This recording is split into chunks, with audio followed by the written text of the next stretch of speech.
Hello అందరికీ, I hope you all doing good. So ఈరోజు content ఏంటి అంటే, వన్ ఆఫ్ ద సబ్స్క్రైబర్ నన్ను అడిగారండి, మీరు హైదరాబాద్ టు కొరియా ఎలా వెళ్ళారు, ఏ విధంగా జర్నీ కొంచెం ఎక్స్ప్లెయిన్ చేయండి బాగుంటుంది అని చెప్పి. సో ప్రజల కొరకు రాజు, ప్రజల కొరకు పాలన అన్నట్టు సబ్స్క్రైబర్స్ కోరిక మేరకు కంటెంట్ క్రియేటర్ ఉండాలండి. సో అది నేను ఒక ప్రిన్సిపల్గా భావిస్తాను అనమాట. సో ఇప్పుడు ఆల్మోస్ట్ టైం నాకు వచ్చేసి కొరియాలో 12:30 నైట్ అవుతుంది. అండ్ ఈ టైంలోనే నేను చాలా కొంచెం యాక్టివ్గా ఉంటాను అండి. నేను ఒక రీసెర్చర్గా నాకు ఎప్పుడు నైట్ టైంలోనే నా మైండ్ చాలా ఫోకస్గా ఉంటుంది. సో టైం తీసుకొని మీకోసం ఈ కంటెంట్ చేద్దామని అనుకున్నా. సో ఇప్పుడు ఈ వీడియోకి వచ్చేసి నార్మల్ నేను కొరియాలో తిరిగిన ప్రదేశాలు ఇట్లాంటి కొన్ని క్లిప్స్ లాగా పెడతా అండి. ఎందుకంటే నెరేటివ్లో నేను డైరెక్ట్ ఫేస్ చూపించట్లేదు కాబట్టి జస్ట్ నా వాయిస్ ఓవర్ ఇస్తూ కొరియాలో చిన్న కంటెంట్, నేను వెళ్ళిన ప్లేసెసే పెడతా. అంటే నేను తిరిగిన ప్లేసెసే పెడతా, ఎక్కడో యూట్యూబ్లో అక్కడ వేరే కంటెంట్ కాపీ చేసి పెట్టానండి. జస్ట్ నేను వెళ్ళిన ప్లేసెస్ అవి కూడా మీరు చూస్తూ ఈ నెరేటివ్ వినండి. హోప్ మీకు నచ్చుతుంది అనుకుంటా. అండ్ డిస్క్లైమర్ అండి, నేను ఎవరిని ఇన్స్పైర్ చేయడానికి ఇక్కడ లేను, అండ్ ఎవరికి ఇట్లా చేయాలి అని కూడా నా సజెషన్ కాదండి. జస్ట్ నా జర్నీ ఎట్లా జరిగింది, నేను బిలీవ్ చేసింది ఏంటి, అండ్ జరిగిన విధానం ఏ విధంగా, అంటే ఎట్లా ఇక్కడ వరకు కొరియా వరకు రాగలిగాను అన్నది ఒక క్రిస్టల్ క్లియర్గా షార్ట్ అండ్ బ్రీఫ్గా చెప్పేస్తానండి. సో కొంచెం లెంతీ అయినా 1.5x అట్లా పెట్టుకొని వినేసేయండి. సో ఆ తర్వాత మీరు విన్న తర్వాత మీకు ఎలా అనిపించింది అనేది ఖచ్చితంగా కమెంట్ చేయండి. ఎందుకంటే జస్ట్ నా ఒక స్టోరీ చెప్తున్నా కాబట్టి, అంటే అది వాల్యుబుల్ కాదా అన్నది అది సెకండరీ థాట్ అండి. ఎందుకంటే ఎవరి లైఫ్ వాళ్ళది పర్సనల్ ఉంటుంది, ఎవరి హార్డ్షిప్స్, ఎవరి స్ట్రగుల్ వాళ్ళకు ఉంటాయండి. బట్ నేను ఏ విధంగా వచ్చా, ఏ విధంగా చేశా అన్నది సో ఖచ్చితంగా మీరు కమెంట్ చేయండి. ఎక్కడ మీకు నచ్చినా కానీ, ఏదైనా అనిపించినా కానీ, నెగిటివ్ అయినా పాజిటివ్ అయినా what ever it is you comment. ఎందుకంటే కమెంటింగ్ చేసిన తర్వాత సబ్స్క్రైబ్ చేయండి. సబ్స్క్రైబ్ చేస్తే నాకు ఒక బూస్ట్ వస్తుందండి చేయడానికి. అంటే నాకు ఒక చిన్న స్టోరీ చెప్తా ఇక్కడ. ఏంటంటే మనకి కర్మ ఒక బూమరాంగ్ అంటారు కదండి. సో కర్మ ఎవరిని వదలదని చెప్పి. సో నేను క్యాజువల్గా ఒక వ్యూవర్గా ఉన్నప్పుడు యూట్యూబ్ చూసేటప్పుడు చాలామంది సబ్స్క్రైబ్ అని అడిగేది. నాకు అర్థం అయ్యేది కాదు. అసలు మనం సబ్స్క్రైబ్ చేసేది కాదు, కంటెంట్ అంతా చూసి నేర్చుకొని మనం సబ్స్క్రైబ్ చేసేది కాదు. సో నాకు ఇప్పుడు ఏమనిపిస్తుంది అంటే, ఆ కర్మ మళ్ళీ మనకే కొట్టుద్ది, అంటే మన కంటెంట్ కూడా అందరు చూస్తారు కానీ ఎవరు సబ్స్క్రైబ్ చేయరు. సో కర్మ విల్ నెవర్ గో బ్యాక్ అన్నట్టు జస్ట్ జోక్ అంటే నేను అట్లా అనుకుంటా. జస్ట్ అనే ఫన్నీ పార్ట్ అనమాట, ఫన్నీ వేలో. కమింగ్ టు మై స్టోరీ అండి. నేను Born and బాటప్ completely Hyderabad. And నా స్కూలింగ్ అంతా హైదరాబాద్లోనే జరిగిందండి. మామూలు నా ఎల్కేజీ నుంచి 10th క్లాస్ వరకు. దాని తర్వాత ఇంటర్మీడియట్ హైదరాబాదేనండి. నేను శ్రీ చైతన్య కాలేజ్లో చదివా. ఎక్కడ ఏ బ్రాంచ్ అనేది నేను డిస్క్లోజ్ చేయను, but with in the city of హైదరాబాదే అనమాట, centre of the city. So అక్కడ మామూలుగా బాగా స్ట్రెస్ ఎక్కువ ఫీల్ అయిపోయానండి శ్రీ చైతన్యలో చదివి. అంటే అక్కడ టీచర్స్ చాలా వాల్యుబుల్, చాలా మంచి కంటెంట్, అంటే మంచి సబ్జెక్ట్ ఇన్పుట్ ఇచ్చారు నాకు. ఆ ఇంటర్మీడియట్ సబ్జెక్ట్ మీదే నేను మొత్తం నా ఎంఎస్సీ వరకు లాక్కొచ్చాను అనమాట. కాకపోతే టీచర్స్ బాగుండదు కానీ చెప్పే ఎట్లా అంటే, చిన్న బిల్డింగ్ ఉంటుంది, బిల్డింగ్లో మొత్తం అక్కడే మీరు చదివేయాలి, లంచ్ డిన్నర్ అన్నీ అక్కడే చేయాలి, పొద్దున్నే వెళ్ళిపోవాలి, సాయంత్రం వదిలేస్తారు, అంత ఒక స్ట్రెస్ ఫీల్ అయిపోయానమాట. సో అల్టిమేట్గా ఇంటర్మీడియట్ కంప్లీట్ అయ్యేసరికి నాకు ఒక 72%తో పాస్ అయిపోయానండి. దాని తర్వాత మళ్ళీ మా ఎంసెట్ క్లాసెస్ అదేదో ఉండింది. సో అప్పుడు ఇంకా డిప్రెషన్లోకి వెళ్ళిపోయాను. ఎందుకంటే మా ఫ్రెండ్స్ అందరూ 95%తో పాస్ అయ్యారు, నేనేమో 72%తో పాస్ అయిపోయాను అనమాట. అంటే వాళ్ళకన్నా తక్కువ వచ్చిందని కొంచెం డిప్రెషన్లో అట్లా. మళ్ళీ ఇంటర్మీడియట్ అయిపోగానే మనకి ఎంసెట్ క్లాసెస్ ఉంటాయి, మీకు ఐడియా ఉంటుంది, ఇంజనీరింగ్ చేయడానికి ఎంసెట్ కోచింగ్ మనం తీసుకుంటాం కదండి. సో అప్పుడు నేను వెళ్ళి బాగా ఫీల్ అయ్యేది అనమాట, అసలు నేను ఇంత పర్సెంటేజ్ వచ్చింది, తక్కువ పర్సెంటేజ్లో లైఫ్లో ఏమవుతుంది, ఎట్లా ఏంటి అని చెప్పి. అప్పుడు ఒక కెమిస్ట్రీ సార్ ఉండే అండి, అది గుర్తులేదు నాకు. ఆయన చెప్పారు అనమాట నన్ను చూసి, అరే బాబు నువ్వు ఏంది ఇంత డిప్రెషన్లో ఉంటున్నావు ఏంటి అంటే, సార్ ఇట్లా పర్సెంటేజ్ తక్కువ వచ్చిందంటే, అరే లైఫ్ అనేది చాలా ఇది ఇంటర్మీడియట్ జస్ట్ చిన్నదే రా బాబు, లైఫ్లో మార్క్స్ పర్సెంటేజెస్ అంత టాలీ కావు, నీకు ఫ్యూచర్ ఉంటే నీ స్కిల్ మీద ఉంటుంది, నువ్వు సబ్జెక్ట్ నేర్చుకో, సబ్జెక్ట్ మీద నేను లైఫ్ చూస్తా అంటే. సబ్జెక్ట్ ఉంది కానీ మనం ఆ పర్టికులర్ ఎగ్జామ్ పాయింట్లో మనం ప్రూవ్ చేయలేకపోయినామండి. సో అది అక్కడ ఎందుకో నాకు ఆ సార్ చెప్పిన తర్వాత నాకు చాలా బూస్ట్ అనిపించింది, ఓకే సార్ అని చెప్పి.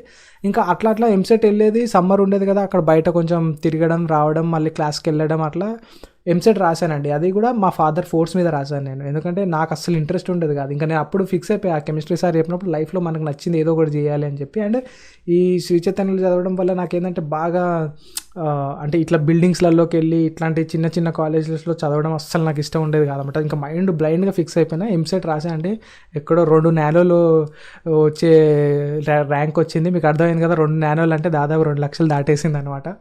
సో ఇంకా మా ఫాదర్కి చెప్పాను, నేను ఇంకా బీటెక్ మనం చేయాలనుకోవట్లేదు.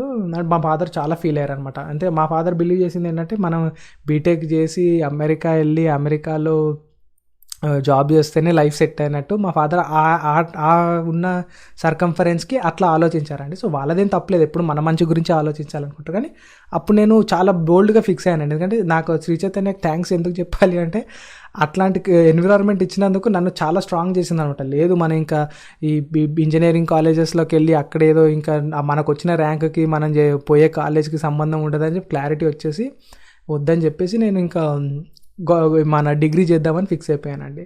సో అప్పుడు మా ఫాదరు, సరే ఇంకా నీ ఇష్టం, నీ లైఫ్ నువ్వు స్పాయిల్ చేసుకుంటున్నావు అంటే ఓకే అని చెప్పి నేను ఇంకా డిగ్రీ తీసేసుకున్నాను అనమాట. సో డిగ్రీ కూడా నేను మా ఇంటి దగ్గర ఉన్న 2-3 బ్రదర్స్ని అడిగాను అనమాట, అన్న నాకు ఇట్లా ఆప్షన్ ఒకటి. ఎందుకంటే ఇప్పుడు డిగ్రీ కూడా మీరు చూస్తే అంటే అన్ని బిల్డింగ్సే ఉంటాయి కాలేజెస్ అన్ని. అంటే ఇప్పుడు మంచి పెద్ద కాలేజెస్ మనం పేరు తీసుకోవడం ఎందుకని అంటే ఒక చిన్న 1-2 బిల్డింగ్స్ ఉండి అందులోనే క్లాసెస్, చిన్న గ్రౌండ్ ఉంటుందేమో అట్లా. సో ఇట్లాంటి కాలేజెస్లలో నేను చదవాలంటే కూడా నాకు ఇబ్బంది. మళ్ళీ 50,000 వేల ఫీజు అంటే అప్పుడు ఆ కాలేజెస్లో నేను చూసింది కూడా. సో నేను ఇంకా ఫిక్స్ అయిపోయి ఏం చేయాలంటే మా ఇంటి దగ్గర ఉన్న అన్న వాళ్ళని అడిగా, అన్న ఏంటి పరిస్థితి, ఇట్లా నాకు ఒక కాలేజ్ ఏదైనా చెప్పు, ఎట్లా ఉండాలి అంటే మనం ఎప్పుడు పోతే అప్పుడు కాలేజీలకు ఇట్లా ఫ్రీగా వెళ్ళి ఫ్రీగా వచ్చేయచ్చు, ఏ క్లాస్ వినకున్నా ఏం లేకున్నా ఇట్లా చిల్లు ఉండాలి కాలేజు. మా లాస్ట్ మూమెంట్లో మనం ఏదో ఒకటి సబ్జెక్ట్ అయితే చదువుకుంటాము, మనని ఎవ్వరు రాపోద్దు అన్నట్టు అడిగారండి. సో అప్పుడు వాళ్ళు సజెస్ట్ చేసి అండ్ అప్పటికి ఈ డైలమాలో ఏమైపోయిందంటే ఎంసెట్ కౌన్సిలింగ్కి నేను వెళ్ళలేదు. అండ్ అప్పటికి జూన్ వరకు అన్ని డిగ్రీ కాలేజెస్ ఫిల్ అయిపోయాయి అనమాట. సో నేను వెళ్ళాలనుకుంటే కొంచెం అది ఆల్మోస్ట్ జూన్ మంత్ స్టార్ట్ అయిపోయి జూలైలో ఆ టైంలో నేను వెళ్తున్నాను అనమాట, ఇంటికి జరిగింది. సో అప్పుడు మా బ్రదర్ అంటే, అరే సో కాలేజ్ ఉంది, చాలా చిల్లు ఉంటుంది, కానీ అందులో అడ్మిషన్ దొరకడం కష్టము, సో దాన్ని ఆలోచించుకో అని అంటే, మళ్ళీ నాకు తెలిసిన ఒక అన్న అదే కాలేజ్లో మన నేషనల్స్ వరకు వాలీబాల్ ఆడిండండి. సో ఈ కాలేజ్ ఏంటి అనేది నేను రివీల్ ఇది మీకు ఐడియా ఉంటే లోవర్ ట్యాంక్ బండ్లో ఉంటుందండి. దోమలు కూడా ఎవరికైనా ఐడియా ఉంటే హైదరాబాద్లో అక్కడ లోవర్ ట్యాంక్ బండ్లో ఒక పెద్ద కాలేజ్ ఉంటుంది, ఆల్మోస్ట్ 7 acres ఉంటుంది ఆ కాలేజ్, చాలా పెద్దది. అండ్ ఆర్ట్స్, సైన్స్, కామర్స్ అన్నీ ఉంటాయి అన్నమాట అందులో. సో ఈ కాలేజ్ తెలిసిన వాళ్ళు కమెంట్ చేయండి. అది గవర్నమెంట్ ఎయిడెడ్ కాలేజ్ అంటే నాట్ ఫుల్లీ గవర్నమెంట్, అది ఎయిడెడ్ అంటే గవర్నమెంట్ సపోర్ట్ వస్తుంది అనమాట. టీచర్స్ అంతా గవర్నమెంట్ ఉంటారు, కానీ కాలేజ్ మేనేజ్మెంట్ అంతా ప్రైవేట్ ఎంటిటీలో రన్ అవుతుంది, కానీ చాలా మంచి కాలేజ్.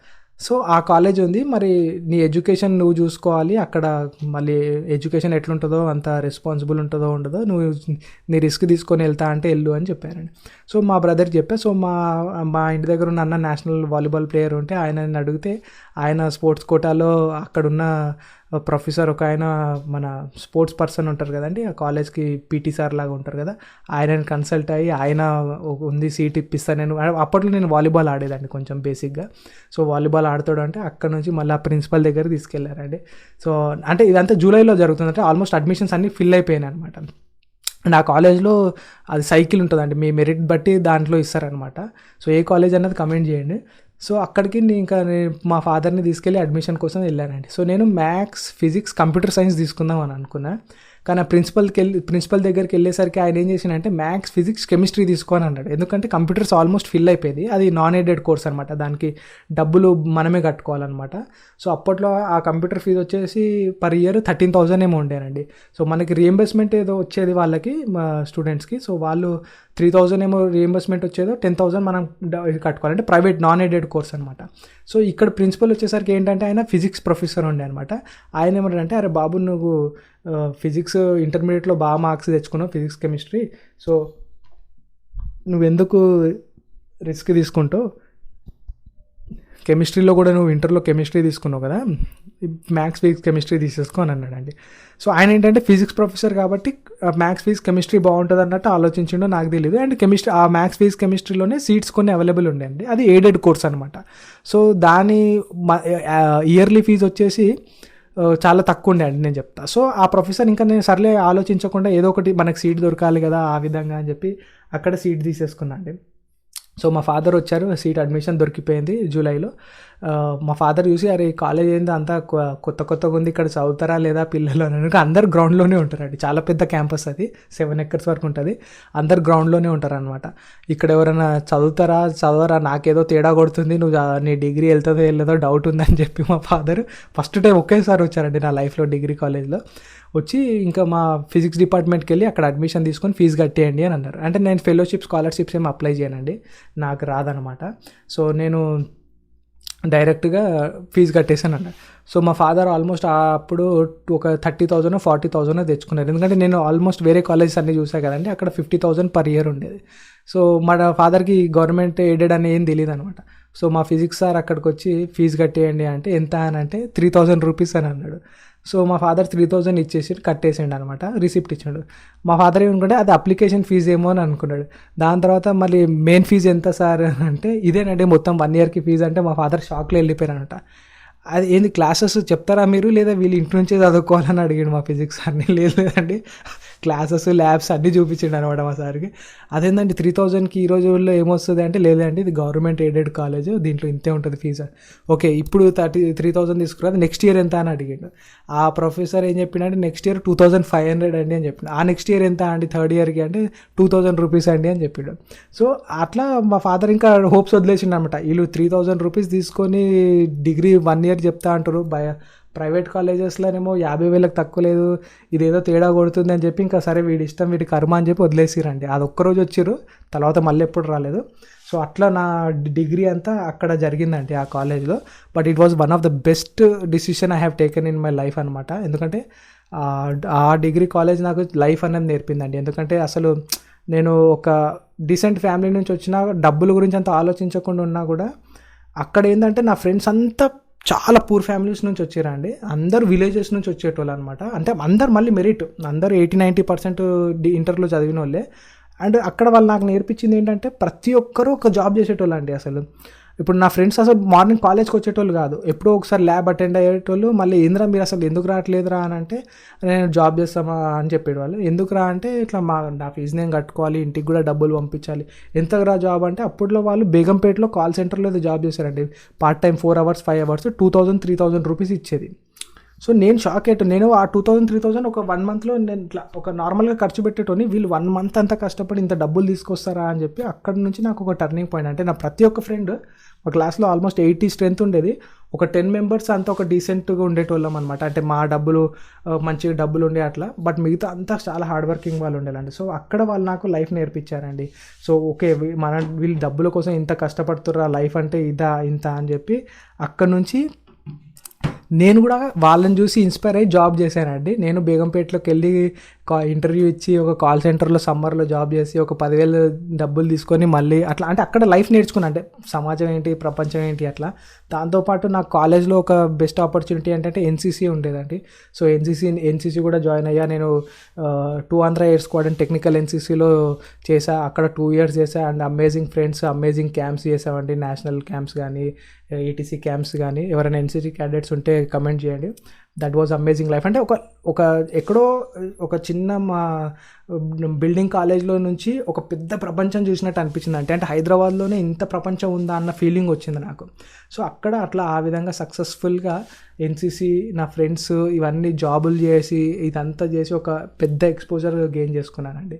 అక్కడ నుంచి డిగ్రీ కంప్లీట్ చేశానండి. డిగ్రీ ఆల్మోస్ట్ నాది వచ్చేసి ఒక 65-67% అండి. అంతే, ఎందుకంటే కొంచెం లాస్ట్ మూమెంట్. అండ్ నా టీచర్స్ అండ్ ప్రొఫెసర్స్ అండి ఆ కాలేజ్లో వెల్ ఎస్టాబ్లిష్డ్ అనమాట. వాళ్ళు గవర్నమెంట్ టీచర్స్, చాలా హార్డ్ వర్క్ చేసి చదువుకొని అంత దూరం వచ్చారు. అండ్ మా టీచర్స్ కొంతమంది అయితే చాలా ఓపికతో ఉండేవాళ్ళు. ఎందుకంటే మేము ఎప్పుడు క్లాసెస్కి వెళ్ళేది కాదండి. నేను గ్రౌండ్లో వాలీబాల్ ఆడుకునేది. And inter college Osmania university competition ఉంటుందండి, అందులో మా కాలేజ్ ఆ ఇయర్ ఫస్ట్ వచ్చిందనమాట. దాని తర్వాత ఇంటర్ జోనల్ ఆడాలి, అంటే సౌత్ జోన్ మొత్తం డిఫరెంట్ కాలేజ్ నుంచి. కానీ అప్పుడే తెలంగాణ మూమెంట్ వచ్చిందండి. సో ఆ టైంలో ఇంటర్ జోనల్ క్యాన్సిల్ అయిపోయింది. సో ఏ ఇయరో మీరు గెస్ చేయొచ్చు. సో ఆ విధంగా బట్ ఇంటర్ కాలేజ్ ఆ ఇయర్ మేమే ఉస్మానియా యూనివర్సిటీ మొత్తంలో మేమే టాప్ వచ్చామండి. మా కాలేజే టాప్ వచ్చింది. అండ్ మా కాలేజ్ హిస్టరీ ఉందండి, వాలీబాల్లో కానీ కబడ్డీలో కానీ మా కాలేజ్ చాలా హిస్టరీ ఉందన్నమాట, రినౌండ్. ఏ కాలేజో మీరే తెలుసుకోండి. So I don't want to reveal all these things, but just I want to share my story అనమాట. సో ఆ విధంగా నేను డిగ్రీ కంప్లీట్ చేసేసా, థర్డ్ ఇయర్కి వచ్చేసా. Third years practicals things. And ఒక టీచర్ గురించి నేను చెప్పాలండి, మా మ్యాథమెటిక్స్ టీచర్ ఉండేదన్నమాట. సో మేము ఎప్పుడు క్లాస్కి వెళ్ళేది కాదు, చదివేది కాదు. లాస్ట్ మూమెంట్ ఎప్పుడైతే ఎగ్జామ్స్ వచ్చిందో నాకు ఇంకా గుర్తు, మ్యాథ్స్లో 2 parts ఉంటాయండి. మ్యాథ్స్ థర్డ్ ఇయర్లో 1A 1B సంథింగ్ అట్లా 2A 2B ఏదో ఉంటుందన్నమాట, part 1 part 2 లాగా. సో ఆ టీచర్ part 2 చెప్పేది. part 1 సార్ పోర్షన్ అయితే ఫస్ట్ 2 monthsలోనే కంప్లీట్ చేసిండు. అది నాకు తెలియదు అనమాట. మళ్ళీ లాస్ట్ మూమెంట్లో ఇంకెళ్ళి మేడంని పట్టుకొని, మేడం ఇట్లా నాకేం అర్థం కావట్లేదు, కొంచెం చెప్పండి అంటే నేను ఈ ఇంటర్ బేసిస్ నాలెడ్జ్ తోటి ఇవన్నీ చదివేటోనండి, ఎందుకంటే అదే కంటిన్యూషన్ ఉంటుంది అనమాట. సో ఫిజిక్స్, కెమిస్ట్రీ, మ్యాథమెటిక్స్ కానీ మీరు చూసుకుంటే ఇంటర్మీడియట్లో బేసిక్ స్ట్రాంగ్ ఉన్నాయంటే డిగ్రీ, ఎంఎస్సి, పిహెచ్డి వరకు అంతా అదే ఉంటుందండి. ఇంకా మీరు కొంచెం డీపర్గా వెళ్తుంటారు, కొత్త టాపిక్స్ నేర్చుకుంటుంటారు, కానీ మిగతా అంతా సేమ్ ఉంటుంది.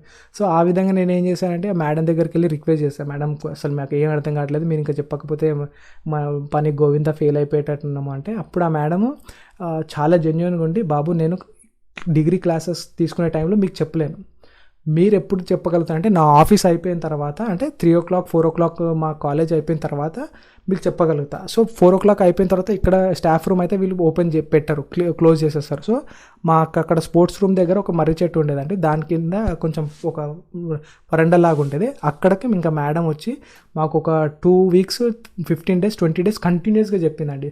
సో మేడం ఏమందంటే నువ్వు ఒక్కడివి రావడం ఎందుకంటే నేను ఒక్కడిని వెళ్ళి రిక్వెస్ట్ చేశానండి. సో ఆమె ఏమైందంటే నువ్వు ఒక్కడివి ఎందుకు వచ్చి చేస్తున్నావు, నీతో పాటు ఇంకొక 4-5 members ఫ్రెండ్స్ని కూడా తీసుకురా, వాళ్ళకు కూడా హెల్ప్ఫుల్ అవుతా అంటే, ఇంకా మా క్లాస్లో నా ఫ్రెండ్స్ని అడిగితే మళ్ళీ మేము ఒక 5-6 members జమ అయ్యామండి. ఇంకెళ్ళి మేడం దగ్గర చెప్తే ఆ మేడం ఆ 15-20 daysలో షీ టీచ్ డస్ అనమాట మ్యాథమెటిక్స్. అంటే ఇది మొత్తం సంవత్సరం ఉంది, 3rd year మొత్తం సంవత్సరం ఉంది, ఆ 20 daysలో సర్వైవ్ చేసామండి. ఆ 20 daysలో నాకు ఆల్మోస్ట్ 95 marks వచ్చాయండి. ఇంకా మేడం ఆనందం తట్టుకోలేకపోయింది, నాకైతే సంతోషం అసలు ఎక్కడ ఆగలేదండి. అంటే కష్టపడినాము అండ్ ఆ విధంగా ఆ టీచర్ కూడా హెల్ప్ చేశారండి, అట్లా అమేజింగ్ అండి. ఆ విధంగా నా డిగ్రీ అంతా ఫ్లయింగ్ కలర్స్తో ఒక 60%తో కంప్లీట్ చేశానండి. సో నెక్స్ట్ క్వశ్చన్ వస్తుందండి, నెక్స్ట్ ఏం చేయాలి అన్నది. అంటే నేను ఇది జస్ట్ నా లైఫ్ ఎట్లా వచ్చింది అన్నది షార్ట్కట్లో చెప్తాను అండి, కొంచెం లెంతీ అయినా పర్లేదు, just try to bear with me. ఆ తర్వాత ఏం చేశానంటే నేను ఇంకా సివిల్స్ చదువుదాము, ఇంకా మనకి ఐఏఎస్ అయిపోదాము అంటే నాకు యాస్పిరేషన్ ఉండేదండి. నేను చిన్నప్పటి నుంచి అంటే నాకు మా కాలేజ్లో చెప్పా కదా, మా కాలేజ్లో ఒక ఎన్విరాన్మెంట్ ఉండేదన్నమాట. ఇప్పుడు నా ఫ్రెండ్స్, నా కాలేజ్లో చదివిన ఫ్రెండ్స్ అందరూ నా కంటెంపరీస్ డిగ్రీలో ఉన్న వాళ్ళంతా గవర్నమెంట్స్ జాబ్లోనే ఉన్నారండి. అండ్ ఇప్పుడు ప్రజెంట్ మన స్టేట్లో ఉన్న చీఫ్ మినిస్టర్ కూడా మా కాలేజ్ అల్యూమినీ అండి. సో ఇది ఒక మీకు హింట్ ఇచ్చా. ఇప్పుడు మన చీఫ్ మినిస్టర్ ఎవరైతే రేవంత్ రెడ్డి గారు ఉన్నారో ఆయన మా కాలేజ్ అల్యూమినీ అండి, ఆయన మా కాలేజ్ నుంచే డిగ్రీ తీసుకున్నారు.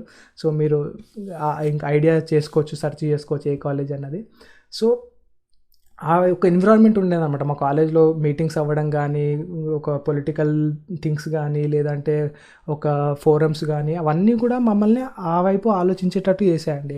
సో ఆ విధంగా నాకు వచ్చింది. అంటే ఏదో నేను యూట్యూబ్ చూసేసి సివిల్స్ అని కాకుండా రియల్గా ఐఏఎస్లని, రియల్గా ఐపీఎస్లని మా కాలేజ్లో జరిగిన కల్చరల్స్ మీట్లో అన్నిటిని చూసి ఆ విధంగా నేను అనుకున్నానండి. సో బయటకు వచ్చే డిగ్రీ కంప్లీట్ అయిన తర్వాత ఇంకేం చేయాలి అంటే, ఐఏఎస్ అంటే మళ్ళీ ఇంట్లో ఏమంటారు, అక్కడికి అశోక్ నగర్లో చాలా కోచింగ్ ఇన్స్టిట్యూట్స్ ఉంటాయండి, దోమలగూడలోనే, మీకు ఐడియా ఉంటుంది. సో అక్కడ అప్పటికి ఫీజు 1 lakh అట్లా ఉందండి, 70,000-80,000 ఉంది. సో ఇంత మనం స్పేర్ చేయలేమా, మనకు నాలెడ్జ్ ఉందా లేదా అని చెప్పి just Osmania university entrance exam రాశానండి ఎంఎస్సి కోసము. సో ఎంఎస్సి కోసం ఏం చేశానంటే, నాకు ఫిజిక్స్ ఇంట్రెస్ట్ ఉండేది కాబట్టి ఎంఎస్సి ఫిజిక్స్కి ఎన్రోల్ చేసుకున్నానండి. ఎంఎస్సి ఫిజిక్స్కి ఎన్రోల్ చేసుకొని అది మామూలు నల్లకుంటలో ఒక స్టోర్ ఉంటుంది, ఆ క్రాస్ రోడ్ మీద ఒక పెద్ద బుక్ స్టేషనరీ ఉంటుంది, ఇప్పుడు ఉందో లేదో ఐడియా లేదు. సో అక్కడికి వెళ్ళి ఒక మెటీరియల్ బుక్ కొనుక్కొని ఎంఎస్సి ఎంట్రన్స్ ఫిజిక్స్ కోసం అని చెప్పి ఆ ఎంఎస్సి ఎంట్రన్స్ రాసి, అంటే సీట్ వస్తే ఎంఎస్సి చేద్దాం, లేదంటే టైం బీయింగ్ తీసుకొని ఏదైనా జాబ్ చేద్దాము అట్లా ఇట్లా అని అనుకుని అట్లా డైలమాలో. అంటే మనకి పెద్ద ఫ్యూచర్ ప్లానింగ్ ఏం లేదండి, మనం ఏదో సక్సెస్ అవ్వాలి, ఇంకేదో చేసేయాలి ఇది అని చెప్పి. సో ఆ విధంగా నాకేమైంది అని అంటే, గాడ్స్ గ్రేస్ ఎంఎస్సి ఎంట్రన్స్ ఏదో రాసేసా. సో ఆల్మోస్ట్ నాకు 370 ర్యాంక్ ఏదో వచ్చిందండి ఎంఎస్సి ఎంట్రన్స్కి. సో క్యాంపస్ ఉంటుంది, ఇదంతా నాకు ఏం ఐడియా లేదు, బ్లైండ్గా నేను రాసా. సో క్యాంపస్ ఇంటర్వ్యూకి వెళ్ళా, మన కౌన్సిలింగ్కి వెళ్ళా. సో నాకు వచ్చిన 370 ర్యాంక్కి ఉస్మానియా క్యాంపస్ అంతా ఫిల్ అయిపోయిందండి. సో నాకు పాలమూరు, తెలంగాణ యూనివర్సిటీస్ అట్లా ఇస్తా అన్నారు. నేను ఎప్పుడు హైదరాబాద్ దాటి వెళ్ళలేదన్నమాట. సో ఎందుకులే రిస్క్ అని చెప్పి నేను ఏ కాలేజ్లో అయితే బీఎస్సీ చేశానో ఆ కాలేజ్ నాకు ఫస్ట్ ఆప్షన్ ఉందండి. అంటే ఆప్షన్ పెట్టుకోగానే నాకు సీట్ వచ్చేస్తుంది అందులో. నేను అనుకున్నా సరే ఇదే కాలేజ్లో మనం కంటిన్యూ చేసేద్దాం, అశోక్ నగర్ కూడా దగ్గరే ఉంటుంది కదా, సివిల్స్ చదువుకోవచ్చు అట్లా అని చెప్పి అదే కాలేజ్ మళ్ళీ ఆప్షన్ పెట్టుకున్నా. అంటే అందులో ఆ కాలేజ్లో డిగ్రీ కూడా ఉంటుంది, ఎంఎస్సి కూడా ఉంటుంది అనమాట. సో అదే కాలేజ్లో ఎంఎస్సి పెట్టుకున్నానండి. సో ఎంఎస్సి పెట్టుకున్న తర్వాత ఇంకా ఆ కాలేజ్ అలాట్ అయిపోయింది. మళ్ళీ నాకు ఎన్సీసీ కౌన్సిలింగ్ కూడా ఉండేదండి. ఎన్సీసీ వచ్చిన వాళ్ళకి కొన్ని సర్టిఫికేట్స్ ఉన్న వాళ్ళకి మళ్ళీ ఎన్సీసీ కోటా కూడా ఉంటుందండి. సో జస్ట్ ఇదంతా నేను ఎందుకు యాడ్ చేస్తున్నా అంటే ఎవరికైనా తెలిసే వాళ్ళకి కూడా ఇన్ఫర్మేషన్ వెళ్తుంది. సో ఎన్సీసీ కోటాలో ఫస్ట్ నేను సెకండ్ ఉన్నానండి. అంటే ఎన్సీసీ కోటాలో కూడా మళ్ళీ మెరిట్ లిస్ట్ అవుతుంది అనమాట. ఎంత ఒక 500 మంది అప్లై చేస్తే వాళ్ళు చేసిన క్యాంప్స్ ఏంటి, వాళ్ళకి సి సర్టిఫికేట్ బి సర్టిఫికేట్లో గ్రేడ్ ఏంటి అవన్నీ చూసి వాళ్ళు ఒక మళ్ళీ లిస్ట్ అవుట్ చేస్తారండి. ఇప్పుడు మనకు నార్మల్ కౌన్సిలింగ్లో మన ర్యాంక్ని బట్టి ఎట్లా చేస్తారో ఎన్సీసీలో అట్లా ఒక మెరిట్ లిస్ట్ తయారు చేసి దాంట్లో పెడతారు. అప్పుడు నాది సెకండ్ ఆప్షన్ అనమాట. నా ముందున్న పర్సన్ క్యాంపస్లో జియోఫిజిక్స్ ఆప్షన్ ఉంటే అప్పుడు ట్రెండ్ ఏంటి అంటే వాళ్ళు చాలామంది హాస్టల్లో ఫుడ్ ఫ్రీ ఉంటుంది, చదువుకోవచ్చు, కాంపిటేటివ్ ప్రిపేర్ అవ్వచ్చు అని అట్లా ఉంటారండి చాలామంది వరకు. సో మ్యాక్సిమం ఎవ్వరు అంత ఎంఎస్సి అవన్నీ అంత సీరియస్గా తీసుకోరు. సో అట్లా నా ముందున్న పర్సన్ నేను అడిగాను క్యాంపస్లో కావాలి అంటే ఆయన చెప్పాడు అనమాట, లేదన్నా మేము ఇట్లా నాన్ బోర్డర్గా ఉంటాము, సంథింగ్ ఏదో మా క్యాంపస్లో ఫుడ్ ఫ్రీ వస్తుంది, మేము మళ్ళీ కాంపిటేటివ్ ప్రిపేర్ అవుతాము, సో నేను అది తీసేసుకుంటా అని అన్నాడు. సో అతను అది మళ్ళీ ఆ క్యాంపస్లో ఉన్న జియోఫిజిక్స్ సీట్ ఆప్ట్ పెట్టేసుకున్నాడు. సో నెక్స్ట్ నేనే ఉండే అనమాట. సో నెక్స్ట్ నేను వెళ్ళేసరికి ఏమన్నారంటే క్యాంపస్లో ఏ సీట్స్ లేవమ్మా, అది ఒక్కటే ఉండింది, సో నువ్వు కావాలంటే వేరే తెలంగాణలో కాకతీయ ఇవన్నీ వేరే డిఫరెంట్ యూనివర్సిటీస్ ఉన్నాయి, అందులో నీ క్యాంపస్లోనే వస్తుందని అన్నారు. సో నాకు అదంతా ఐడియా లేదండి. నేను ఏదైతే కాలేజ్ ఉందో నాకు హైదరాబాద్లో ఉన్న కాలేజ్ అదే ఫిక్స్ చేసేయండి, చేంజ్ ఏం చేయకండి అంటే అదే కాలేజ్ పెట్టేసారండి. సో నేను ఆ కాలేజ్కి వచ్చాను అనమాట. అంటే సేమ్ మా కాలేజే కాబట్టి, నా ప్రీవియస్ కాలేజే కాబట్టి ఇంకా వెళ్ళా. అక్కడ మా లెక్చరర్స్కి చెప్పాను నేను ఇదే కాలేజ్ డిగ్రీ అని చెప్పి.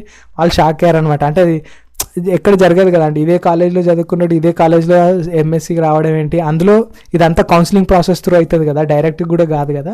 సో ఈడేంటి ఇట్లా వచ్చిండు అని చెప్పి, ఓకే అందులో ఇదే కాలేజ్లో డిగ్రీ చదివిండి ఇంత పర్సెంటేజ్ వచ్చిందా అని చెప్పి అట్లా. సో నేను ఎంఎస్సి ఇంకా బ్లైండ్గా ఫిక్స్ అయ్యానండి. నేనంటే మనం ఇక్కడ ఎంఎస్సి చేయడానికి రాలేదు, ఏదో నార్మల్గా వస్తున్నాము, క్లాసెస్ అటెండ్ అవుతున్నాము, ఇంకెళ్ళి మనం సివిల్స్ చదువుకుందాము అట్లా అని చెప్పి. సో అట్లా ఎంఎస్సి స్టార్ట్ అయిందండి. మా ఫ్రెండ్స్ అందరూ వచ్చా, కొత్త ఫ్రెండ్స్ పరిచయం అయ్యారు అదంతా. సో ఇంకా నాకు చెప్పే కదండి, సో ఫస్ట్ సెమిస్టర్ అయింది. ఫస్ట్ సెమిస్టర్లో నేను ఏం రాయలేదండి, అసలు ఏం చదవలేదు, అంటే మధ్యలో వదిలేద్దామని ఫిక్స్ అయ్యాను అనమాట. ఎందుకంటే ఇంకా నాకు వేరే అప్లికేషన్స్ వచ్చి ప్రిపరేషను మళ్ళీ అట్లా. సో ఆ టైంలో నేను ఏం చేశానంటే, ఇక్కడ రామంతపూర్లో ఒక 24/7 అనేది ఒక కంపెనీ ఉంటుందండి. సో అక్కడికి ఏదో ఇంటర్వ్యూకి వెళ్ళా. అక్కడికి ఇంటర్వ్యూకి వెళ్ళిన తర్వాత ఆ జాబ్ నాకు ఏదో వచ్చింది, 15,000 20,000 శాలరీ. సో ఆ శాలరీ జాబ్ చేసుకుందామని చెప్పి అట్లా హోల్డ్లో పెట్టా. సో అప్పటికే నాకు ఎంఎస్సి ఫస్ట్ సెమ్ రిజల్ట్స్ వచ్చాయి. అందులో ఫస్ట్ సెమ్లో నేను ఒక్కటి ఎగ్జామ్ రాశానండి. అంటే అన్ని ఎగ్జామ్స్ వెళ్ళి జస్ట్ ఉత్త పేపర్ ఇచ్చి వచ్చేసాను అనమాట. నాకు అంటే చిన్నప్పటి నుంచి ఒక ఫ్యాంటసీ ఉండేది అనమాట, ఏంటంటే లైఫ్లో ఎప్పుడు మనల్ని భయపెట్టింది ఏంటంటే ఎగ్జామ్ అనండి. అంటే నిద్ర పట్టేది కాదు, అసలు ఎగ్జామ్ హాల్కి వెళ్ళి ఎగ్జామ్ సెంటర్లో కూర్చొని అసలు మనం ఏం చేయకుండా ఓన్లీ పేపర్ ఇచ్చి బయటకు వచ్చేస్తే ఆ ఫీలింగ్ వేరే ఉంటుంది కదా అని చెప్పి అప్పుడు ఏం చేశానంటే, నేను ఫస్ట్ సెమిస్టర్ నా ఎంఎస్సి ఫిజిక్స్ ఎగ్జామ్స్ ఇక్కడ భవన్స్ కాలేజ్ అని ఉంటుందండి, మన దాని ఎగ్జాక్ట్ ప్లేస్ నాకు గుర్తు రావట్లేదు. భవన్స్ అని మన కోటి సైడ్ ఒకటి ఉంటుందండి, నాకు ఎగ్జాక్ట్ ప్లేస్ గుర్తు రావట్లేదు. బర్కత్పుర దగ్గర భవన్స్ కాలేజ్ అని ఒకటి ఉంటుందండి, చాలా మంచి ఫేమస్ కాలేజ్ అది. అందులో పడింది సెంటర్ నాకు ఫస్ట్ సెమిస్టర్. సో నేను వెళ్ళా, నా పక్కనే మా క్లాస్మేట్ పడింది. ఆమెది నీకు చూపిస్తా, కాపీ కొట్టేసుకో అంటే నాకు వద్దు, నేను ఇది ఒక ఛాలెంజింగ్ టాస్క్ చేద్దాం అనుకుంటున్నా అని చెప్పి అట్లే కూర్చుండిపోయానండి. సో 4 ఎగ్జామ్స్ 0 పేపర్ రాసి ఒకటి హాల్ టికెట్ నెంబర్ వేసి కూర్చొని అందరు మా ఫ్రెండ్స్ అందరినీ చూసుకుంటూ ఎస్ మనం ఈరోజు ఏదో గొప్పగా సాధిస్తున్నాం అని చెప్పి ఆ ఫీలింగ్లో ఉన్నానండి. ఆ మూమెంట్ నాకు ఇప్పటికి కూడా గుర్తుందనమాట. సో ఆ విధంగా అట్లా ఉండి ఏం చేస్తున్నాం ఎట్లా అని చెప్పి ఇచ్చేసి వచ్చా. ఒక ఎగ్జామ్ మాత్రం నేను రాశానండి, జస్ట్ 30-40 మార్క్స్కి వచ్చేటట్టు. ఎందుకంటే మ్యాథమెటికల్ మెథడ్స్ ఉండేది అది. అంటే మీకు Newton Raphson method, Simpson methods అని చిన్న బేసిక్ ఫార్ములా వస్తే ఆ ఫార్ములా వేసి మీరు మొత్తం సమ్ సాల్వ్ చేసి వచ్చి అనమాట. ఆ మెథడ్స్ న్యూమరికల్ మెథడ్స్ ఏదో ఉంటే అందులో అది రాసి వచ్చేసి అది ఒక 35-40 మార్క్స్ వచ్చి పాస్ అయిపోయానండి. సో ఫస్ట్ సెమిస్టర్ అన్నీ 0 అంటే నా ఫిజిక్స్లో క్వాంటమ్ మెకానిక్స్, క్లాసికల్ మెకానిక్స్ అన్నీ 0 అంటే నీట్గా. అండ్ ఎగ్జామ్ హాల్లో నేను ఇట్లా పేపర్ ఇచ్చి సైన్ పెట్టేసి వచ్చేద్దాం అనుకున్నా. కాకపోతే ఎగ్జామ్ హాల్లో నాకు తెలిసింది ఏంటంటే మీరు అట్లా వెళ్ళకూడదు అనమాట. మీరు ఎగ్జామ్ రాసి హాల్ టికెట్ క్వశ్చన్ పేపర్ తీసుకొని వెళ్ళాలి అంటే మినిమం 30 minutes 40 minutes కూర్చోవాలన్నమాట. సో నేను 40 minutes కూర్చొని ఏం రాయకుండా వచ్చానండి. సో అట్లా ఫుల్ పీస్ఫుల్గా జరిగిపోయింది, నేను సక్సెస్ఫుల్ అయ్యా అనుకున్నా. సో ఎంఎస్సి మా ప్రొఫెసర్ ఒక ఆయన ఉంటారండి, quantum mechanics professor, great professor ఆయన. నా లైఫ్లో టర్నింగ్ పాయింట్ అంటే ఆయనే అనమాట. సో ఆయన పిలిచిరు, ఆయన క్వాంటమ్ మెకానిక్స్లో నాకు 0 వచ్చినాయి అనమాట. ఆయన ఏమన్నాడంటే నా 10 సంవత్సరాలు ఈ లాస్ట్ కన్సిక్యూటివ్లో అసలు 21 మార్కు 10 2 మార్కులు 5 మార్కులు వచ్చిన ఉంటాను, ఎవ్వడు 0 రాలేదు, నువ్వు 0 వచ్చిందంటే కావాలని పేపర్ రాయకుండా వచ్చావు కదా అంటే చేస్తాను అన్న. అంటే నీకు నువ్వు హీరో అనుకుంటున్నావా లేదంటే నువ్వే తోపు అనుకుంటున్నావా, మస్తు క్లాస్ బీకిండి అనమాట. సో నేను అప్పుడు ఆయనకు చెప్పాను అనమాట, లేదు సార్ నా ఇంటెన్షన్ ఇది కాదు, నేను ఎంఎస్సి నార్మల్గా మానేద్దాం అనుకుంటున్నా, I don't want to read, I want to go for civil services, అట్లా ఇది సార్ నేను ఇక్కడ నాకు ఒక కంపెనీలో జాబ్ ఆఫర్ కూడా వచ్చింది సార్, అక్కడికి వెళ్దాం అనుకుంటున్నా. అంటే అది నైట్ షిఫ్ట్ అనమాట, అక్కడ నైట్ షిఫ్ట్ జాబ్ చేసుకొని ఒక 20,000 ఏమో శాలరీ వస్తుంది సార్, డేలో ఎప్పుడో ఒకసారి వచ్చి కాలేజ్లో కనిపించి వెళ్తా, ఈ విధంగా చెప్పాను. సో అప్పుడు ఆయన ఇంకా భగవద్గీతలో శ్రీకృష్ణుడు మన అర్జునుడికి బోధించినట్టు ఆయన నన్ను కూర్చో, అంటే బేసిక్గా ఆయన చాలా పెద్ద ప్రొఫెసర్ అనమాట, ఆయన ఫ్రాన్స్లో పిహెచ్డి చేసిండు, చాలా highly intellectual. And quantum mechanics అంటే మీకు ఐడియా ఉంటుంది, అసలు ఒక వేరే లెవెల్ సబ్జెక్ట్ అనమాట అది. సో కాకపోతే ఆయన సిచ్యువేషన్స్కి ఆయన ఆ కాలేజ్లో చేస్తాడనమాట, అది నాకు విచిత్రం అనిపించేది. ఆ సార్ ఎందుకు ఆ కాలేజ్లో ఉన్నాడో నాకు తెలీదు, ఆయన యాక్చువల్గా ఐఐటీలో ప్రొఫెసర్ కావాలి కానీ అక్కడ ఉన్నాడు అనమాట. సో అక్కడ ఆయన ఏం జరిగింది అని అంటే, అప్పుడు ఆ సారు బాబు ఉస్మానియా యూనివర్సిటీలో పీజీ అంటే పాస్ గ్యారంటీ, అంటే ఇది ఒక వేదంలాగా చెప్పిరండి నాకు, నేను అందుకే అదే same as it is translate చేస్తున్నా. ఉస్మానియా యూనివర్సిటీలో పీజీ అంటే పాస్ గ్యారంటీ. అండ్ నేను ఎవరితో ఎవరితో మాట్లాడా, నీ దగ్గర ఎక్కడో ఒక దగ్గర స్కిల్ ఉంది, నీ దగ్గర ఎక్కడో ఒక దగ్గర టాలెంట్ ఉంది, నువ్వు ఆ టాలెంట్తో అక్కడే ఆగిపోకుండా నువ్వు జాబ్స్ ఇవన్నీ ఏం చేయమాక, డబ్బులు ఈరోజు వస్తే రేపు ఉంటే రేపు సంపాదించుకోవచ్చు మానేసి, ఉస్మానియా యూనివర్సిటీలో పీజీ అంటే పాస్ గ్యారంటీ, 35 మార్కులు నువ్వు సంపాదించలేకపోతే జీవితంలో ఇంకేం సాధిస్తావు అని ఒక మాట అన్నాడండి. సో అప్పుడు నాకు జ్ఞానోదయం అయిందనమాట. అంటే అదే అంటే యాక్చువల్గా ఎవరు చెప్పినా మనం వినండి, కానీ కొన్నిసార్లు కొన్ని ప్రొఫెసర్లు మనకు చెప్పినప్పుడు అట్లే మైండ్లో ఉండిపోతాయండి. అంటే చెప్తే ఎందుకో తెలీదు ఏంటో తెలియదు, కానీ ఇంకా దేవుడా ఏంటి మనకు ఆ టైంలో ఆయన చెప్పింది ఎందుకండి, ఇంకా కంపెనీ వాళ్ళు కూడా కాల్ చేశారు జాబ్ ఆఫర్ లెటర్ తీసుకుంటాం అంటే, ఇంకా వాళ్ళకి అంటే కంపెనీ వరకు వెళ్ళా, ఆ రోజు అక్కడ రామంతపూర్ వరకు వెళ్ళా, మళ్ళీ అనిపించింది ఇప్పుడు నేను ఆఫర్ లెటర్ తీసుకొని వాళ్ళని నా బదులు నేను రాను అంటే ఇంకోటికి ఎవరికైనా ఆఫర్ లెటర్ ఇస్తారు కదా, మళ్ళీ ఎందుకు ఇదంతా మిడిల్ చేసి, అంటే నేను అది పెట్టుకుందాం అనుకున్నా, అంటే నాకు ఈ కంపెనీలో జాబ్ ఆఫర్ వచ్చిందని చెప్పి ఆ ఆఫర్ లెటర్ నాతో పెట్టుకుందాం అనుకున్నా, అంటే ఇట్లా ఫ్యూచర్లో చూపించుకోవడానికి ఉంటుంది అని చెప్పి. బట్ ఎందుకు ఆ టైంలో నాకు అనిపించింది అట్లా చేయడం తప్పలే, మనకు కాకుండా ఇంకో పర్సన్కి వెళ్తే, అంటే సో వాళ్ళకి చెప్పేస్తాను నేను రావట్లేదు అని చెప్పి. అండ్ ఇంకా కాలేజ్కి వెళ్ళండి, కాలేజ్కి వెళ్ళిన తర్వాత ఫస్ట్ సెమిస్టర్ అప్పట్లోనే వితిన్ 1-2 మంత్స్లోనే మళ్ళీ మాకు సెకండ్ సెమిస్టర్ కూడా స్టార్ట్ అయిపోయింది. ఇంకా సెకండ్ సెమిస్టర్ కొంచెం అటు ఇటు చదవడం స్టార్ట్ చేసాయండి. చదివేసరికి ఏమైందంటే ఎగ్జామ్స్ ఫాస్ట్లో వచ్చేసాయి, ఒక 2-3 మంత్స్లోనే సెకండ్ సెమిస్టర్ రాసా. ఆల్మోస్ట్ 5 సబ్జెక్టులు ఉంటే 2 సబ్జెక్టులు పాస్ అయ్యండి, అది ఆప్టో ఎలక్ట్రానిక్ సబ్జెక్ట్స్ ఉండేదన్నమాట, కొంచెం డిస్క్రిప్టివ్ ఎక్కువ ఉంటుంది రాసేసా. మిగతా సబ్జెక్ట్స్ అన్నీ ఫెయిల్ అండి, మళ్ళీ 3 ఫెయిల్ అయిపోయినా. మళ్ళీ ఇంకా మా ప్రొఫెసర్ పిలిచి కొంచెం ఒళ్ళు దగ్గర పెట్టుకొని చదువు బాబు అని అన్నారు. అంటే బేసిక్గా ఆ ప్రొఫెసర్ ఏంటంటే ఎవరితో మాట్లాడండి, అసలు ఆయన చాలా హైలీ టాలెంటెడ్, ఆయన యాటిట్యూడే వేరే ఉంటుంది అనమాట. అసలు మా కాలేజ్ డైరెక్టర్ని కానీ ప్రిన్సిపల్ని కానీ కూడా ఎవరిని డేకడ్ ఆయన, కానీ ఆయన నన్ను పిలిచి మాట్లాడినప్పుడు నాకు ఇంకా అదొక హై ఫీలింగ్ ఉండే అనమాట. అసలు ప్రొఫెసర్ ఎవరితో మాట్లాడాడు, మనతో మాట్లాడిండు అంటే ఇది అన్నట్టు అనుకున్నా. అండ్ ఆయన చెప్పిండు కూడా, బాబు నేను ఎవరితో నీతో మాట్లాడుతున్నా అని అంటే జస్ట్ నీ ఎక్కడ అంటే ఆయన నా స్కిల్ గుర్తించిండు, ఆయన ఎక్స్పీరియన్స్తో నాలో ఏం చూసిండో తెలియదండి, నువ్వు చాలా టాలెంటెడ్ ఉన్నావు, స్కిల్డ్ ఉన్నావు, లైఫ్లో పైకి వస్తావు, ఇవన్నీ మానేసి చదువుకో, పీజీ కంప్లీట్ చేయని అన్నాడండి. సో సెకండ్ సెమిస్టర్లో 2 పాస్ అయ్యా. సో ఫస్ట్ సెమిస్టర్లో 1, సెకండ్ సెమిస్టర్లో 2, సో అక్కడ 4 ప్లస్ ఇక్కడ 3 అండి, దాదాపు 4, 5, 6, 7 సబ్జెక్ట్స్ పెండింగ్లో ఉన్నాయండి.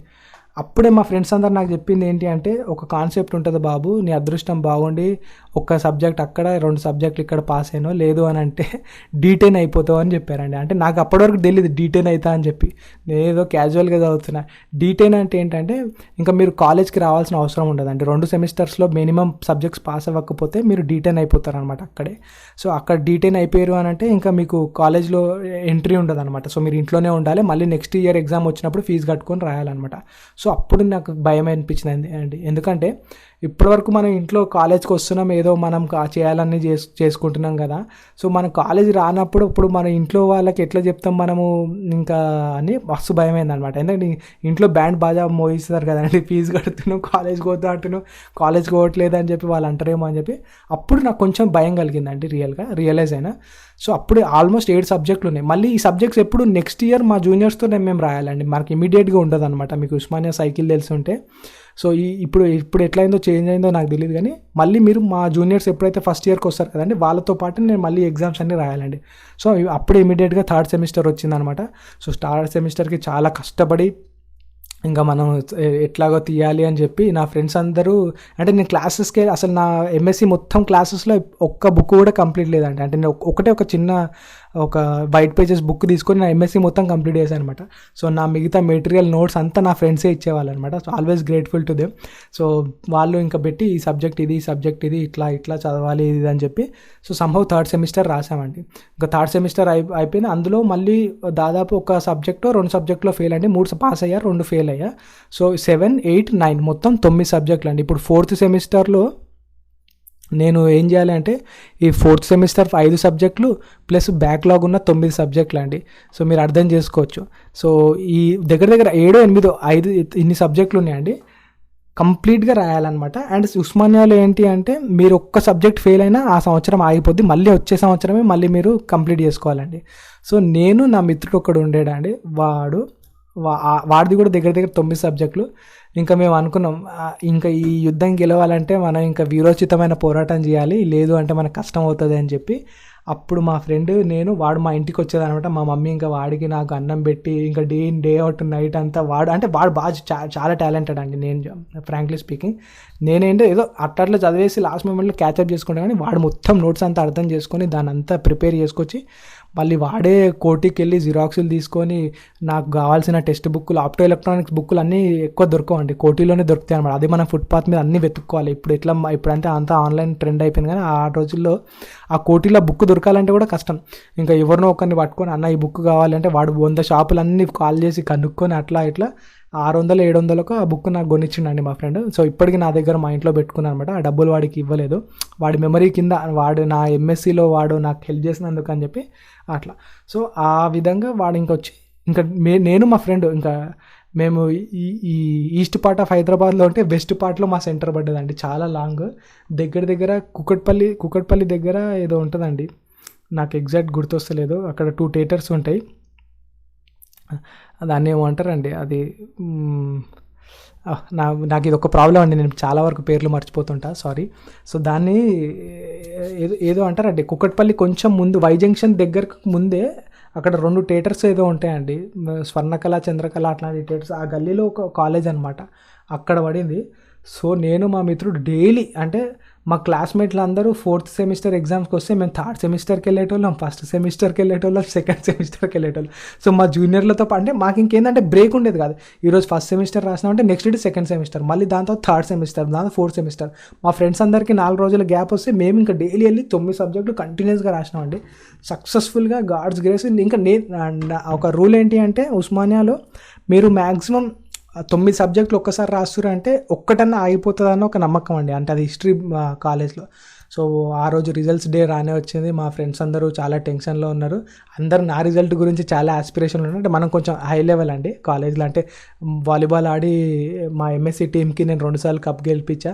సో అందరు ఏంటంటే కొంచెం హ్యాపీనెస్తో, కొంచెం ఈగోతో ఈడు ఇంకా ఆగిపోతాడు ఈసారి అని చెప్పి అట్లా అందరూ చూస్తారండి. మాకేంటంటే రిజల్ట్స్ ఆన్లైన్లో రావండి, మా కాలేజ్కి పంపించేస్తారనమాట ఆ సర్టిఫికేట్స్ అన్నీ.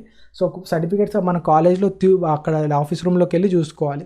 సో అందరు చూస్తున్నారు, మన టెన్షన్లో నేను కూర్చున్నా, ఇప్పుడు ఫెయిల్ అయితే మా ఇంట్లో ఏం చెప్పాలి, పరిస్థితి ఏంటి అని చెప్పి మా ఫ్రెండ్ని అడిగినా, అరే నువ్వు వెళ్ళి నా సర్టిఫికేట్స్ చూడి చెప్పిరా అని అన్నాడు. అక్కడికి వెళ్తే వాళ్ళేమో సర్టిఫికేట్లు ఇవ్వట్లేదు. సరే అని చెప్పి మా ఫ్రెండ్ గారు ఇంకా, అరే నువ్వు వచ్చి చెప్పు వాళ్ళు సర్టిఫికేట్స్ ఇస్తలేరు అంటే, ఇంకా నేనే వెళ్ళి నా సర్టిఫికేట్స్కు అక్కడ ఆఫీస్ రూమ్లో ఇచ్చి, అంటే వాళ్ళు నాకు కొంచెం రెస్పెక్ట్ ఇచ్చేదండి మా ఆఫీస్ స్టాఫ్ కూడా. సో మేడం ఏంటి సర్టిఫికేట్స్ ఇవ్వట్లేదు అంట, లేట్ అవుతుంది, పిల్లలు టెన్షన్లో ఉన్నారు అదని చెప్పి నా సర్టిఫికేట్స్ అన్నీ ఓపెన్ చేసి నా సర్టిఫికేట్ చూశానండి. పాస్ అనేది కనిపించింది. మళ్ళీ మేడంకి ఇటు చూపించా, ఏ మేడం అని నేను పాస్ అయిపోయానా అంటే ఫోర్త్ సెమిస్టర్ది ఒక వస్తుందండి, తర్వాత ఫైనల్ కన్సాలిడేటెడ్ తర్వాత వస్తుంది అనమాట. సో ఫోర్త్ దాంట్లో ఫెయిల్ అని పడింది అంటే అన్ని ఇక్కడ ఒక దగ్గర మనం ఫెయిల్ అయినట్టు అనమాట. సో అందులో పాస్ అని ఉంది. మా ఫ్రెండ్ మేడంకి చూపించా, మేడం కూడా మీరు పాస్ అయ్యారండి అని చెప్పేది. అప్పుడు మళ్ళీ మా ఫ్రెండ్కి అడిగి చూపించారు, అరే నిజంగా చూడు ఇది అంతా క్లియర్ కదంటే, అరే అంత క్లియర్ అయ్యారా, అంత సెట్ పాస్ అయిపోయినావు అంటే, ఇంకా నాకు ఇంకా భగవంతుడు నేను కొట్టిన కొబ్బరికాయలు మొక్కిన మొక్కులకు చేసిన పూజలకు కరుణించిండు అనుకున్నాండి. అసలు అదొక ఒక అనదర్ లెవెల్ అనమాట. That was highly very grateful. So ఆ తర్వాత నేను ఏం చేశానంటే ఒక సిఎస్ఆర్ ల్యాబ్లో, హైదరాబాద్లోని ఒక సిఎస్ఆర్ ల్యాబ్లో ఒక ప్రాజెక్ట్ అసోసియేట్గా జాయిన్ అయ్యానండి.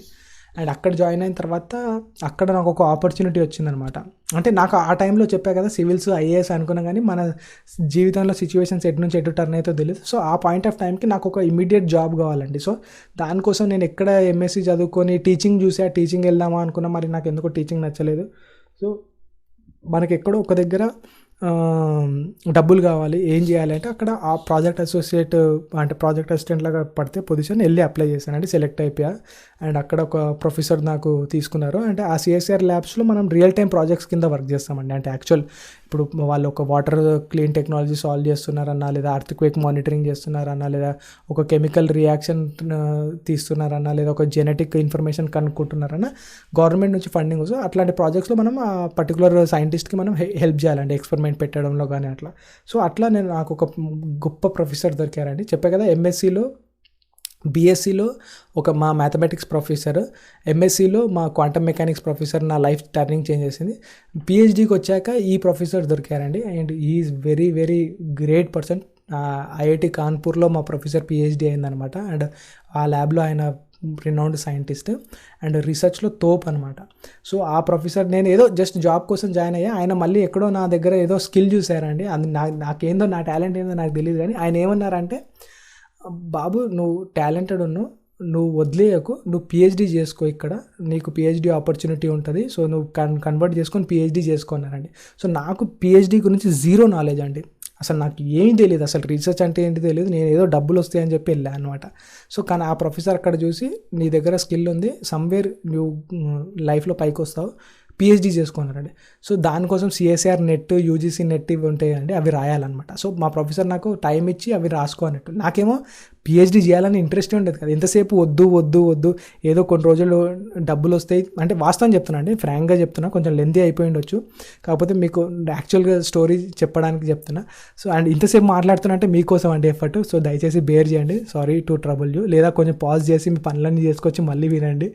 అండ్ అంటే బ్రేక్లో చెప్పాలని నాకు ఇష్టం ఉండదండి, కంప్లీట్గా ఒకసారి చెప్పేస్తే మీకు కూడా అర్థమవుద్ది కదా, ఆ పాయింట్ యొక్క సెన్సిటివిటీ యొక్క ఇన్ఫర్మేషన్ యొక్క జిస్ట్ మీకు దొరుకుతుంది అని చెప్పి, అంతే అండి.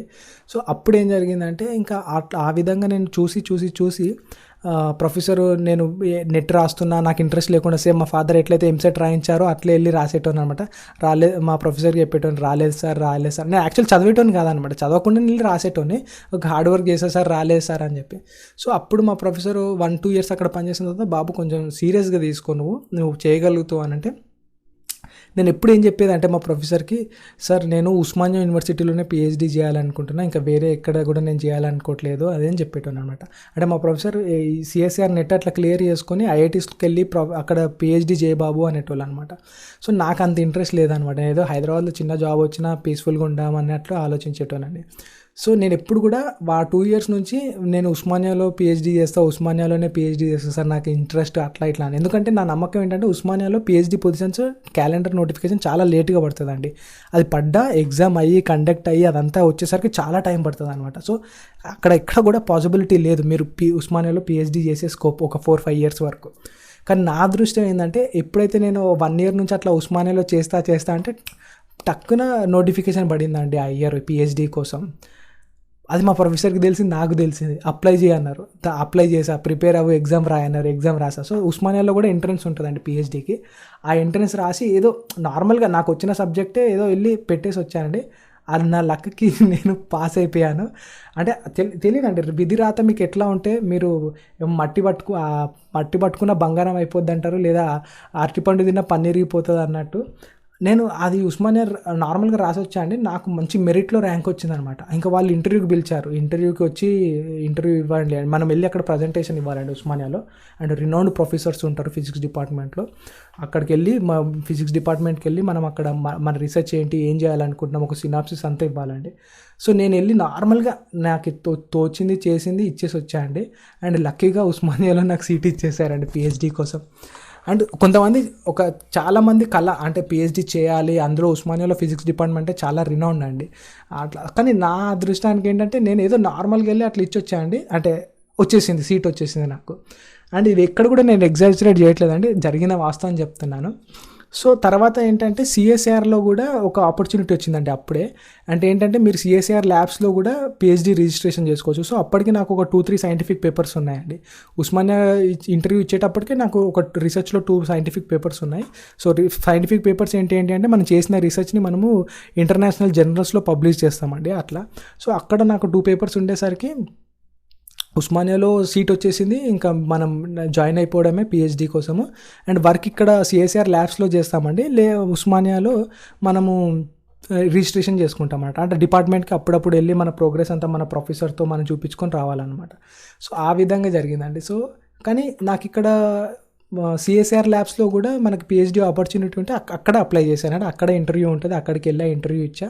సో అక్కడ కూడా ఆపర్చునిటీ వచ్చిందండి. సో మళ్ళీ ఎందులో జాయిన్ ఏ తీసుకుందాం అని చెప్పి సిఎస్ఆర్లోనే నేను రిజిస్ట్రేషన్ చేసుకున్నానండి. సో ఉస్మానియా సీట్ నేను వదిలేసాను అనమాట. సో సిఎస్ఆర్లో కూడా మంచి రినౌండ్ అదండి. సో అక్కడి నుంచి అట్లా ఆ విధంగా ఇంకా నాకు దొరికిన ప్రొఫెసర్ చాలా గొప్ప మెంటర్ అండి, గొప్ప సైంటిస్ట్. ఆయన అండర్లో నేను నేర్చుకొని నా ఆల్మోస్ట్ పిహెచ్డీలో దగ్గర 28 పేపర్లు పబ్లిష్ చేశానండి. మీకు ఎవరికైనా రీసెర్చ్ ఐడియా ఉంటే, పిహెచ్డీ ఐడియా ఉంటే, పిహెచ్డీలో 2 రీసెర్చ్ పేపర్స్ వస్తే పిహెచ్డీ అయిపోద్దండి, మీ పిహెచ్డీ సరిపోద్ది ఇంటర్నేషనల్ జర్నల్స్లో. కానీ నేను 28 పేపర్లు చేశానండి. అంటే నా గొప్పతనం ఏం లేదు, మా గైడ్, మా గురువు గారి యొక్క గొప్పతనం, ఆయన ఇచ్చిన ప్రేరణ. అంటే రీసెర్చ్ని అట్లా అలవాటు చేశారండి. అందుకే నాకు అనిపిస్తుంది జీవితంలో మనం ఎవరి దగ్గర ఉంటున్నామో, ఎవరి మెంటర్షిప్లో ఉంటున్నామని చాలా ఇంపార్టెంట్ అండి. వాళ్ళు నేర్పే విధానం, మాట్లాడే భాష, చేసే పనులను మనని చాలా ఇన్స్పైర్ చేసి మన మైండ్ కూడా అట్లా ఆలోచిస్తుందండి. సో నాకు పిహెచ్డీలో 28 పేపర్లు వచ్చాయండి. మీరు అర్థం చేసుకోవచ్చు నేను ఎందుకు చెప్తాను అంటే, 2 పేపర్లు ఉంటే పిహెచ్డీ అయిపోద్దండి. అంటే నా దగ్గర 28 పేపర్లు అంటే దాదాపు 15 పిహెచ్డీల వరకు నేను కంప్లీట్ చేశాను అనమాట. సో పిహెచ్డీ అయిపోయి కంప్లీట్ చేశానండి, సక్సెస్ఫుల్గా అవార్డు అయిపోయింది నాకు. అయిపోయిన తర్వాత నాకు ఇమ్మీడియట్గా పిహెచ్డీ తర్వాత పోస్ట్ డాక్ అని ఉంటుందండి. So different post docs apply చేసేవాడిని అనమాట ఆ పిహెచ్డీ అయిపోకముందే. సో నాకు ఐఐటి రూర్కీ నుంచి ఒక ఆఫర్ వచ్చిందండి. అక్కడ ఒక ప్రొఫెసర్ నా వర్క్ చూసి, బాబు నువ్వు ఓకే నా పనికి వస్తావు, నాకు కూడా ఇదే రీసెర్చ్లో ఉన్నా, నాకు ఇమీడియట్గా నువ్వు వచ్చేయాలి అంటే, జస్ట్ ఇట్లా పిహెచ్డీ అయిపోయిన 2 రోజులకి ఇంకా నాకు ఏం తెలియకుండా హైదరాబాద్ నుంచి నా జీవితంలో ఫస్ట్ టైం రూర్కీకి వెళ్ళిపోయానండి. రూర్కీ వచ్చేసి ఉత్తరాఖండ్లో ఉంటుందండి. అండ్ ఐఐటి రూర్కీ వచ్చేసి టాప్ 5 ఐఐటీస్లో చాలా బెస్ట్ ప్లేస్ అండి అది. సో మా ప్రొఫెసర్ ఎప్పుడు నేను పిహెచ్డీలో ఉన్నప్పుడు పిహెచ్డీ సిఎస్ఆర్ నెట్ రాసి అక్కడికి ఐఐటీస్కి వెళ్ళానేటోడండి. బట్ నేను అది ఏం చేయకుండా, కానీ ఆయన వాక్కు బలమో తెలీదు, యూనివర్స్ మేనిఫెస్టేషనో తెలీదు, ఐఐటి రూర్కీకి అయితే వెళ్ళిపోయానండి. సో ఐఐటి రూర్కీలో కూడా మంచి ప్రొఫెసర్ అండి, చాలా గ్రేట్ ప్రొఫెసర్ ఆయన కూడా. అండ్ హైలీ క్వాలిఫైడ్, చాలా నన్నైతే ఒక బ్రదర్ లాగా చూసుకున్నాడు. యంగ్ ఫ్యాకల్టీ అనమాట, అసిస్టెంట్ ప్రొఫెసర్ ఉండే.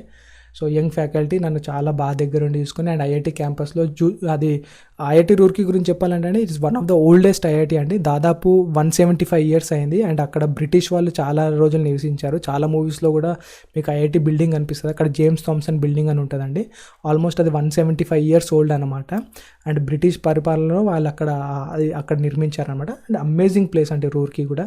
సో అట్లా ఆ విధంగా 1.5 year ఐఐటి రూర్కీలో పనిచేశానండి. ఐఐటి రూర్కీలో పనిచేసి మొత్తం నార్త్ ఇండియా అంతా తిరిగాను. అవి కూడా నా దగ్గర చాలా వీడియోస్ ఉన్నాయి, స్లోగా పెడతా. అంటే కేదార్నాథ్, బద్రీనాథ్, తుంగనాథ్, రిషికేష్, హరిద్వార్. రిషికేష్, హరిద్వార్ అయితే దగ్గరే ఉండేదండి, బైక్ మీద వెళ్ళేటోండి అనమాట. ఎవ్రీ వీకెండ్ నేను బైక్ మీద వెళ్ళి రిషికేష్లో గంగాలో స్నానం చేసి వచ్చేటోను అనమాట. సో ఆ విధంగా జరిగిందండి. అక్కడ అయిపోయిన తర్వాత ఏంటంటే నేను కొన్ని ఇంటర్నేషనల్ కాన్ఫరెన్సెస్కి కూడా వెళ్ళానండి అక్కడ. సో అప్పుడు ఇంటర్నేషనల్ కాన్ఫరెన్సెస్కి వెళ్ళినప్పుడు ఇక్కడ సౌత్ కొరియాలో ఉన్న ప్రొఫెసర్ ఏదో నా సబ్జెక్టు టాక్ అట్లా విన్నారు. నేను ఆయనకు హాయ్ హలో చెప్పాను. అప్పుడు మా నంబర్స్ ఏదో ఎక్స్చేంజ్ అయినాయండి. సో అంటే ఇది ఇక్కడనే కాదు, చాలా ప్రొఫెసర్స్ అట్లా ఇంటరాక్ట్ అవుతారు. సో మళ్ళీ నేను వచ్చాక అందరికీ మెసేజ్ చేశానండి, ప్రొఫెసర్ మీ దగ్గర ఏదైనా పోస్ట్ డాక్ ఉందా ఏంటి అని, అంటే ఇట్లా ఆపర్చునిటీస్ ఉందా రీసెర్చ్, అంటే ఇంటర్నేషనల్ ఎక్స్పోజర్ మనకు వస్తుంది అని చెప్పి. సో అప్పుడు నాకు చైనాలో సింగ్వా యూనివర్సిటీ అని ఒక ఉందండి, అది టాప్ 20 యూనివర్సిటీ అనమాట క్యూఎస్ ర్యాంకింగ్లో, అంటే వరల్డ్లోనే టాప్ 26th యూనివర్సిటీ అనమాట. అక్కడ ఒక ప్రొఫెసర్ నాకు ఆయన నా వర్క్ నచ్చి నేను ఆపర్చునిటీ ఇస్తానని చెప్పారండి. సో అదొకటి వచ్చింది, ఇంకా వేరే యూనివర్సిటీ ఒకటి వచ్చింది, ఇటలీలో ఒకటి ఉంది, అండ్ ఇక్కడ ఈ సౌత్ కొరియాది కూడా ఆపర్చునిటీ వచ్చిందండి. కాకపోతే ఈ సౌత్ కొరియా ప్రొఫెసర్ ఏంటంటే, నాకు ఇది గవర్నమెంట్ ఇన్స్టిట్యూట్ అని చెప్తుంటా కదండి, గవర్నమెంట్ ఇన్స్టిట్యూట్ అని. సో ఇక్కడ ఏంటంటే రూల్స్ చాలా స్ట్రిక్ట్ ఉంటాయండి.